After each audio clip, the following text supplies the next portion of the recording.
Sensor board ने, film sensor board ने उनकी इमरजेंसी फिल्म जो है उस पे बैन लगा दिया है। वो फिल्म जो है रिलीज नहीं होने जा रहा है, पहली बात। दूसरी बात है कि आपने जो इशू लिया है, इंदिरा गांधी को टारगेट किया है। आप जो है एक आर्टिस्ट हो, एक रील की हीरोइन हो, जहां फिल्मों में आपको काम नहीं मिला तो आप भागे भागे राजनीतिक में आए। राजनीतिक में आप इंदिरा गांधी का रोल को अदा कर रहे हो, प्रोड्यूसर, डायरेक्टर और एक्टिंग आप कर रहे हो, तो ये सारे पैसे कहाँ से आ रहे हैं? अन्ना जी अभी बहुत ही इमेच्योर हैं, अभी कम उम्र की हैं। वो जल्दी जल्दी शॉर्टकट में बहुत बड़ा जो है मोदी जी का स्थान लेना चाहती है, प्रधानमंत्री देश का बनना चाहती है। आप कह रहे मैंने घर गिरवी रख दिया, चलिए घर गिरवी रख दिया, लेकिन जो सेंसिटिव इशू है, जो इंदिरा गांधी को प्रियदर्शनी इंदिरा गांधी विश्व का एक बड़ा लीडर कहा गया, माना गया, आप उस पे उंगली उठा रहे हो, तो आप वर्तमान सरकार में आप जो गलतियां हो रही है, जो हमें दशा दिशा सही नहीं मिल रहा है, जो बेरोजगारी बढ़ रही है, जो हमारे रोजगार देने की 2 करोड़ थी वो नहीं मिला, 15 लाख नहीं मिला, शिक्षा नहीं मिला, स्वास्थ्य नहीं मिला, आज हमारे मणिपुर में औरतों को नंगा करके मारा जा रहा है, आपके बंगाल में, आपके उत्तर प्रदेश में, आपके बिहार में, आपके बंदापुर महाराष्ट्र में, अरे किसी की भी सरकार हो, कानून तो भारत की एक होती है, उनका जो है संविधान का सिस्टम तो एक होता है। देखिए, राष्ट्रपति शासन लगना ये जो है लोकतंत्र की हत्या है। ये लोकतंत्र के अंदर राष्ट्रपति शासन लागू होना संविधान की हत्या है, लोकतंत्र की हत्या है। और ये सब सरकार गवर्न करने के लिए, दादागिरी करने के लिए, लोकशाही करने के लिए ये सब करती है। हम नहीं चाहते, हम लोग मानवाधिकार के हैं कि हर सबका हक अधिकार है, हमारा लोकतांत्रिक देश है, यहाँ पे सबको बोलने और जीने और समानता के साथ रहने की हक है। वहाँ पे जनता की आवाज़ को, जनता की मांगों को सुनना चाहिए और उसके हिसाब से जो कानून है, जो संविधान है, जो हमारे जो सारी व्यवस्था है उसके अंतर्गत काम होना चाहिए, लेकिन उसके अंतर्गत नहीं हो रहा। आज बंगाल में क्या देख रहे हैं, सीबीआई इंक्वायरी चल रही है जी, कब तक इंक्वायरी होगी? आप अभी तक जो है ये नहीं पता कर सके हैं कि कौन सही माने में विक्टिम है, कौन किसने उस डॉक्टर लेडी को मारा, रेप किया। तो आप जो है उसको लपेट कर पूछताछ कर रही है ना, पूछताछ लगातार। एक जिसको जहां पे नेतागिरी होता है वहां पे, मान लीजिए केजरीवाल हो या और हो, जब अमानतुल्लाह को कल सीधे बात किया, सीधे जेल भेज दिया ना, तो आप वहां पे 10 दिन से, 20 दिन से, 25 दिन से पूछताछ कर रहे हैं, जहां पूरा हिंदुस्तान जल रहा है, जहां आंदोलन हो रहा है, जहां धरना प्रदर्शन हो रहा है, जहां एक सरकार जो है हाशिए पे आ गया है, आप उसको गिराना चाहते हो, आप वहां पे राष्ट्रपति शासन लागू करना चाहते हो। आपकी मंशा एक बलात्कारी को पकड़ना नहीं है, बल्कि ममता का सरकार गिराना। मैं ममता का कोई हितैषी नहीं हूं, क्योंकि मैं अहरा नेशनल पार्टी का मैं खुद अध्यक्ष हूं, मेरी अपनी पार्टी है, मैं एक संगठन का हूं, न मैं ममता का हूं, न मैं राहुल का हूं, न मैं मोदी का हूं। लेकिन जहां सच है मैं सच का साथ दूंगा, जहां बुरा है, जो गलत है, उसका बुरा का मैं कहूंगा। तो एक्शन लेनी चाहिए ना, पुलिस क्या कर रही थी?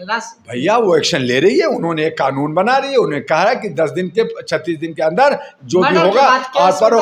तो देखिए, कानून बनता है, मर्डर के बाद केस होता है, बहुत सारी ऐसी घटनाएं होता है, और बंगाल से ज्यादा उत्तर प्रदेश में हुआ, जहां 14-15 हजार जो है केस लॉज है, जहाँ आपका मणिपुर है। बुलडोजर बाबा तो काम कर रहे हैं ना, बुलडोजर भी खैर नहीं है। बुलडोजर देखिए, माफियों को आप देखिए, माफिया को कानून के दायरे में आप लेकर के उनको उन पे एक्शन लीजिए, अच्छी बात है।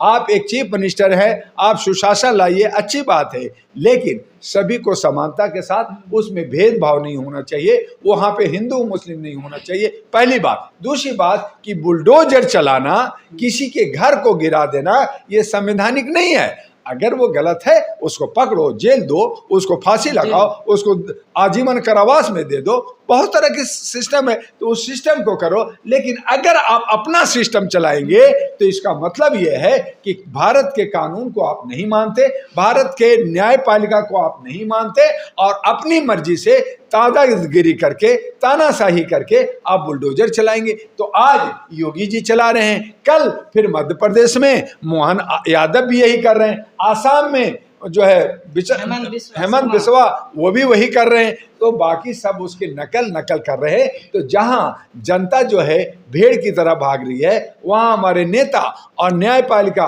कार्यपालिका और हमारा सिक्योरिटी और मीडिया ये भी जो है भेड़ की तरह एक भाग रही है, नकल कर रही है। किसी के पास न अकल है, न किसी के पास मानसिकता है, और न किसी के पास मनुष्य होना चाहिए, इंसान होना चाहिए, मानवता होना चाहिए, जो मर चुका है। और इस तरह से ये खेल कुर्सी का, गद्दी का और सत्ता का है, और इसमें देश बेड़ा गर्क हो रहा है। तो योगी बाबा के पास अकल नहीं है क्या? योगी बाबा को पास अकल था तो पार्लियामेंट में खूब रो क्यों रहे थे?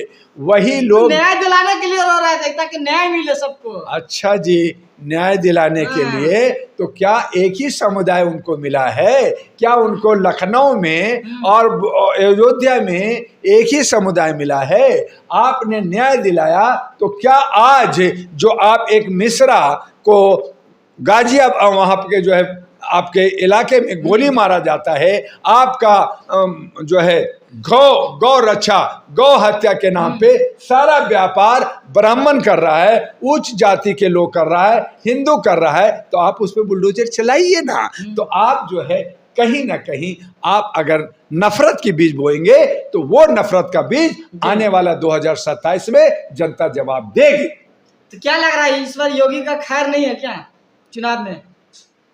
देखिए, योगी एक चीफ मिनिस्टर हैं, वहां पे 403 जनप्रतिनिधि चुने जाते हैं, उसका एक लीडर होता है जो 203 या 4 लोग होकर के मिलकर के सत्ता बनाते हैं। तो योगी है क्या? अगर कल को लोग जनता ही नहीं चुनेगा, जनप्रतिनिधि नहीं होगा, उसका एमएलए नहीं होगा, जैसे अभी लोकसभा में जहां वो 80 की हुंकार भर रहे थे, हम 80 में 80 आ रहे, लेकिन वहां कहां चले गए? 34 पे आ गए, 38 दूसरे लोग ले गए। तो उस हालत में आप गिरते जा रहे हैं, आपका ग्राफ गिर रहा है। आप अयोध्या हार गए, आप ये जो हरिद्वार हार गए, आप 4 धाम हार गए, जहां पे हिंदू, जहां पे कहा मैं राम को लाया हूं, जिसको जो राम को लाया है वही राज्य करेगा। तो वो राम जी ने कहा मेरा हाथ झड़को, राजनीतिक मेरे पे ना करो, तो उनको बद्दुआएं मिल रही है। तो इस तरह से आने वाले समय में योगी जी बहुत बुरी तरह से चित होने वाले हैं, और जनता इसका सब जवाब देगी। उसमें अहरा नेशनल पार्टी आ रही है मानवता के आधार पर, एनपी जो चिट्ठी लेके आ रही है, एनवेलप लेके आ रही है, और एक नया सवेरा, एक नया बदलाव होने जा रहा है।